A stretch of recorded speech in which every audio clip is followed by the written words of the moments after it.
Welcome everyone back to Pommy and Oz. Hope we're all doing really well. If you're new around here, hit that like button, hit that subscribe. It really helps the channel out. And we have loads to discuss today in a pseudo way, as we are a day away from the period kind of officially starting. Obviously tomorrow they can start to officially unveil the delisted free agents.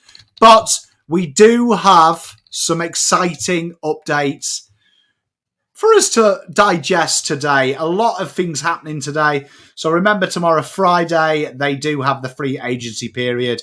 So that is the next key date. So we will be having, again, daily updates from tomorrow and every day of the week.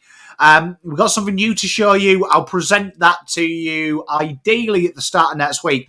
But I've created the first of its kind, a value indicator, so we can see if these are good or bad. And we've done that based on history, age, depreciation, and the trends in the AFL. So that's going to be a real fun exercise. I'm really excited to show you that. Shout out to Let Dog as well, who was the core mastermind of that. So we tried to play with that. But without any further ado, let's get into it. Oh, I did forget. If you are remember, you can watch a great series I'm doing with all the draft content creators and people that you enjoy, which is an AFL X-style draft with some stipulations. And I had the wonderful Dylan Follows the Draft, Dylan Alexander.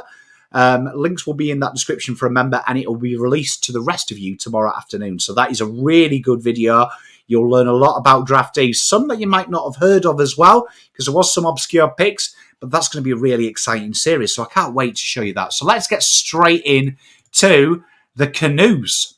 And one of the big ones, James Peatling. We've talked about him a lot. He's been sought after just about every club in the AFL. He has announced he is on the way to the Crows. And we love Peatling around these parts. We talked about him last night. Adelaide really building a good, solid foundation of a list. A guy that can play all across the midfield, inside and out, has had stints across halfback as well. Tackle beast. Real strong runner.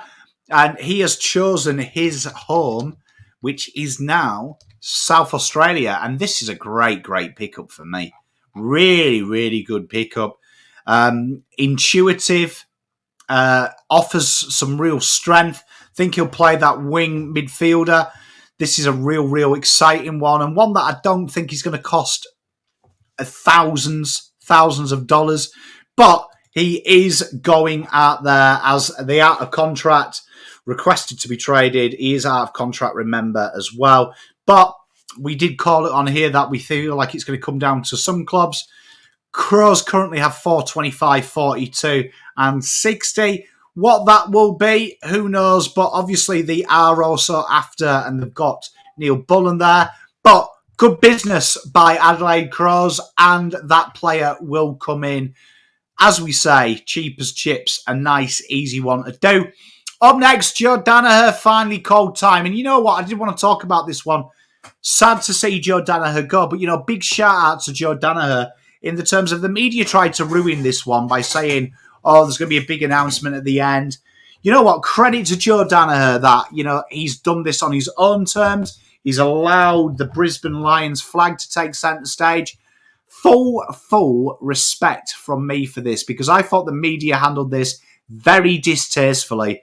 And I'm really glad that Joe Danaher gets to do this in the way that, you know, we've become accustomed to Joe Danaher work, and the way he wanted to go to Brisbane to be out of the limelight. Real good luck to you in retirement, mate, and you'll be sorely missed. I've got to say, even though you were an Essendon man, I think the game's a little bit less not having characters like Jack Danaher in there. Braden Florini is up next, and he's been told he can seek pastures new, which is no surprise when we've done the list management series and you've watched that. But a guy that's been played across the midfield, halfback, 2 Brownlow votes last year, 17 in total, 105 games played, 27 years old, 12 games this year. It's been a bit of a higgledy-piggledy year, but a guy that can play inside and outside, who has played across halfback, even got across the forward line. A lot more defensive work in the last couple of years. this could be a really entertaining watch, this, for me, particularly with players that are looking just to stockpile a little bit of depth. He's been there, he's done it, he's been on the list for what feels like ever. I'm a big fan of Braden Florini. I think it's a cheap as chips type of deal as well. You've got to remember that. There's value here. And he's definitely one of them types of players that when you look at with what he can output, there's probably something there as well for a new club. I like Florini. I think he's been a good solid staple, and he's definitely a standard setter for something like a third late pick. So Florini, definitely one to watch out for there. Up next, Riley Garcia. We talked about him. Non-free agent, hasn't got a contract as of yet, but he's expected to commit to the Doggies in the next couple of days. An absolute phenomenal player, and one that we talked about again that's got quite a high ceiling that probably is behind someone. But obviously, Bailey Smith going, that means opportunities are opening up for Mr. Garcia, and I'm a big fan of this kid. I think he's got something. He really has. And it's probably a bit of a blow here because he's definitely one of them players that, you know, if your priority target doesn't quite come to fruition, someone that you look at being real lively in that forward half of the ground, and also a little bit of that conduit work from him, and has really pinch hit in the midfield well. So there's definitely something there for him. Is he Audi Bailey Smith? I think he might be. I mean, you look at his data points, it's not a million miles away. So I think this is a good little, almost like a new signing for the Dogs. So well done to them. Riley looks set to stay up there. Chad Warner, we got an update from Chaddy, the Warn Dog, who said quite adamantly, Tom Harley did, that Chad Warner, they're looking at the future. Do I buy this? Absolutely not. I don't. But this is the AFL. We've got to take them at the face value. But Chad Warner, I think, is going to be heavily, heavily talked about. 2025 out of contract. There's rumblings that he wants to return home. This is definitely someone that would be on the top of everyone's shopping list. We always talk about it. The ability to pinch it and burst through midfield, and also the ability to chop up and score a goal. He's as rare as rocking horse poo, and he's averaged just under 1.5 goals a game. This guy is money here, and this is going to be a heavily sought after one, particularly if clubs stockpile first round picks. There may be a bid, particularly if you're a WA club. So stay tuned for that. I still think there's some merit in this, but Warner looking to leave. CEO saying no dice. GWS, they look like they're on their own now in the pursuit of Jake Stringer. In the same interview, Jake Stringer isn't pursued by them. This is a real fascinating one, this, I find, because Jake Stringer is definitely one of them players that one of these older clubs will be able to maybe do something with. I think he's a little bit valuable to them, but I understand why you'd maybe seek pastures new if you are Essendon. You put time into Nate Gaddy. Go youth, go route. You know, the Scots know how to handle football clubs, and even though Brad Scott hasn't won a flag, he still knows how to do it. Do you know what I mean? He's still of that ilk, very similar to his brother. So he's probably looking for them types of required players. This is an interesting one because if you can get some value for him, I think it may happen, particularly with the reported contract. But GWS look like they're out in front. Sydney have distanced themselves this one. I think this is going to be a really interesting one as the days and months go on. Well, days, we've only got days left of the trade period, but definitely something that we're going to look at. And I suspect we're going to be talking about this really ad nauseum at times, but it looks like them. And then finally, we finish with a big bit of news. We broke this one as a guarantee in the show, and we didn't even know this was about to go on, but halfway through, it became true. But Bailey Smith, everyone might act surprised on AFL Trade Radio when they're talking about all the Geelong players commenting on Bailey Smith. Bailey Smith has announced it. Obviously, a trade is going to be facilitated. Just pick 15, get it done. I don't know. I think that's probably about fair for an out-of-contract player. You know what I'm like with out-of-contract players. I think if you're starting to play multiple picks for an out-of-contract player, why do we have the contract thing? He's that awkward contract as well, is Bailey Smith, that he is that non-free agent, so it will be required to be a trade. But I'd say pick 15 does get done.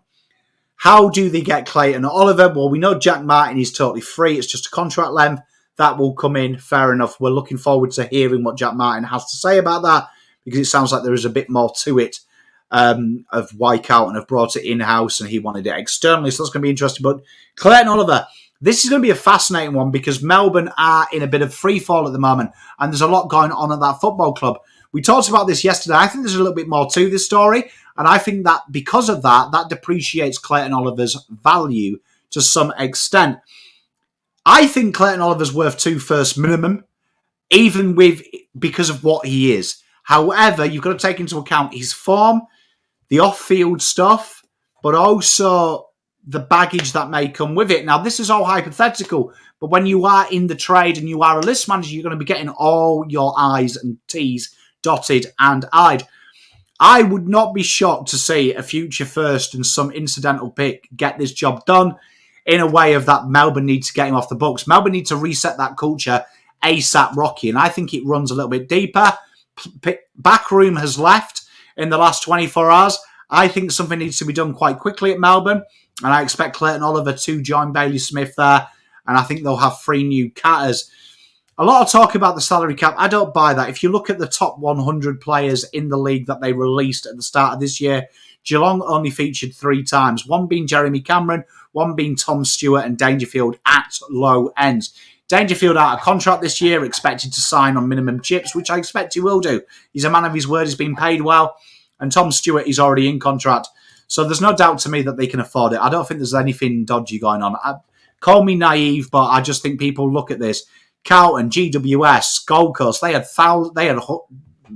loads in that top 100. So if they can be linked to Dan Houston's of this world on the 900 contract that he's reported, trust me, salary caps are just expendable. So it's going to be very interesting, this one. Watch this space, but I think that will happen. That is all we've got for you. Make sure you tune in tomorrow to see that wonderful video with Dylan Alexander. Loads of content coming up. Like I promised you, we've got some real exciting stuff coming. Peace, love, and light. Look after yourself. Pom out.